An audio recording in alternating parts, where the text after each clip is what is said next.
c'est une tome de caractère à la croûte citronnée. Bonjour et bienvenue pour ce nouveau numéro d'Itinéraire Bretagne consacré au fromage de la région. Nous sommes sur la presqu'île de Rhuys, en plein cœur du golfe du Morbihan, au pied du château de Suscinio, la demeure préférée des ducs de Bretagne. C'est ici qu'une ferme a créé un fromage au goût unique, une recette pleine de secrets.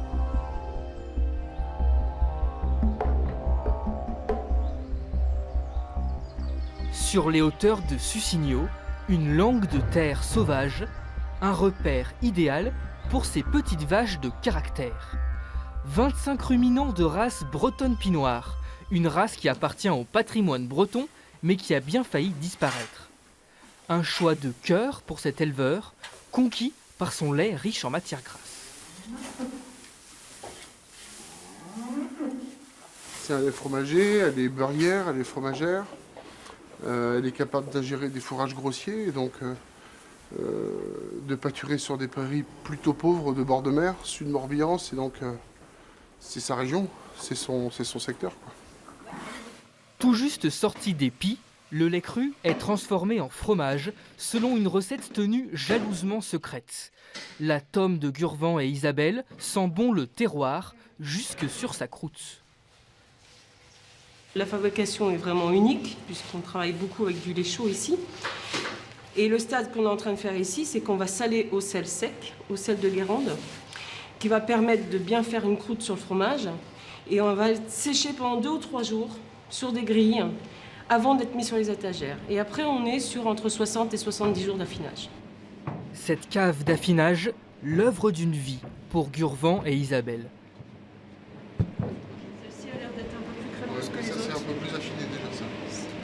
Pourtant, rien ne les destinait à faire du fromage lorsqu'ils se sont rencontrés à Paris il y a 25 ans. Mais au moment de fonder une famille en presqu'île de Rhuys, ils ont mûri un projet un peu fou. Nous, ce qu'on voulait, c'était juste faire un petit peu de fromage, 2-3 vaches, et puis ça s'arrêtait là. Et puis en fait, on s'est pris au jeu. On s'est vraiment découvert une passion tous les deux pour le fromage, pour la vache. Si on a pu ça, on a pu rien. Puisque c'est notre vie, c'est notre façon de vivre. Voilà. On ne sait plus faire autre chose que du fromage. Voilà, on ne sait plus faire autre chose que ça. Une tome au goût fruité qui a été primée au Salon de l'Agriculture. À la recherche des plus savoureux fromages de Bretagne, Sten parcourt les caves de la région. Ce fromager affineur les vend ensuite sur les marchés du Finistère. Donc en Bretagne, pas de tradition fromagère aussi ancienne que dans les autres régions. Et d'ailleurs, c'est la seule région qui n'a pas d'appellation d'origine protégée, c'est ça? Effectivement, il n'y a pas de fromage d'appellation d'origine protégée ou autre. Par contre, en ce moment, depuis, je dirais 2-3 ans, il y a un engouement de la part de jeunes producteurs à transformer du lait en fromage. Et c'est vrai que de plus en plus, je me déplace beaucoup en France pour sélectionner des petits producteurs qui travaillent sur des fromages au lait cru. Et j'ai la chance aujourd'hui de pouvoir sillonner les routes finistériennes, des Côtes d'Armor et de Bretagne pour trouver des petites pépites fromagères, en fait, des fromages d'auteur, des gens qui ont vraiment de l'âme, qui ont été apprendre à faire le fromage en France et qui reviennent au pays en reprenant la ferme de parents souvent, et qui montent un atelier de transformation sur la ferme et qui commencent à fabriquer des fromages au lait cru et fermiers. Donc je suis vraiment ravi pour cette dynamique en marche. Ouais. En Bretagne, il n'y a pas donc forcément de fromage depuis très longtemps, mais il y a des idées en la matière et vous portez des projets qui sont uniques au niveau national, c'est ça? Oui, c'est-à-dire que c'est vrai qu'on essaie de tenter des expériences, on se creuse un peu la tête et là notamment on a 2 gros projets en ce moment sur la Bretagne, c'est-à-dire l'affinage d'un bleu breton bien sûr, en mer, donc à 10 mètres de profondeur. Donc ça, c'est une des principales innovations sur laquelle on travaille beaucoup. Aujourd'hui, on n'est pas encore à l'état de la commercialisation, mais sur des analyses avec des scientifiques. Donc on a monté un vrai groupe et on avance assez rapidement. Il y a un deuxième projet aussi qui est l'affinage de fromage dans un fort de Vauban de 1782 qui se situe du côté de Brest. Pareil, avec des conditions naturelles d'affinage exceptionnelles. Tout ça dans l'esprit du développement durable, bien sûr, pour éviter de consommer de l'énergie.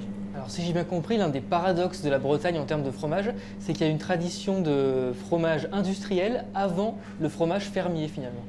Oui, je crois que les producteurs ne se sont pas trop posé la question, à part quelques-uns qu'on prenait pour des hurluberlus dans les années 80, quand vous transformiez du lait en fromage, on vous regardait avec de drôles de yeux. Et donc effectivement, les producteurs ne se sont pas posé la question, ont plutôt vendu le lait à la laiterie, qui elle se chargeait de transformer le lait en produit de grosse consommation, je dirais. C'est vrai qu'on alimente une bonne partie de la France et de l'Europe en fromage. Mais par contre, d'appellation fromagère fermière, on n'en a pas. Bon, on y travaille. Tournée vers la mer, la Bretagne n'a donc pas de tradition fromagère. Dans les années 70, les coopératives laitières se sont mises à produire de l'emmental, un fromage industriel qui a rapidement envahi les étals de France, au point d'inquiéter les producteurs de Franche-Comté, comme le montre cette archive de 1976. À Saint-Mélgrand, on produit de l'emmental depuis 1 an. L'usine a été inaugurée officiellement il y a quelques mois, souvenez-vous, par Jacques Chirac, ce qui a provoqué la colère et l'inquiétude des agriculteurs franc-comtois. Et cette inquiétude n'était pas sans fondement. Quelques chiffres sont là pour le prouver.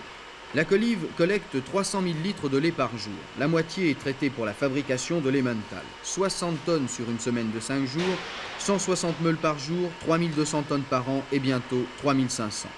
Et pour sortir cette fabrication, la coopérative laitière d'Ille-et-Vilaine emploie 20 personnes, 11 à la fabrication, 9 à l'affinage.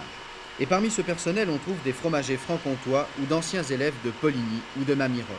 Après l'organisation, la Bretagne s'est assurée la technique. Avant que l'Ouest ne se lance dans l'emmental, le marché était en équilibre. À présent, c'est l'effondrement des cours qui nous guette. Autre sujet de controverse, la qualité. L'emmental breton est de qualité moyenne. Tout le monde d'ailleurs est d'accord pour le reconnaître. Mais qui dit qualité moyenne dit prix moyen, et ça, c'est le meilleur argument commercial. Seulement, introduire sur le marché international un tel produit risque de porter préjudice à l'image de marque de l'emmental franc-comtois. C'est la fin de cet épisode d'Itinéraire Bretagne consacré au fromage de la région. Sachez que la tome de Ruisse est disponible chez des fromagers et sur des marchés de la presqu'île. Bon appétit!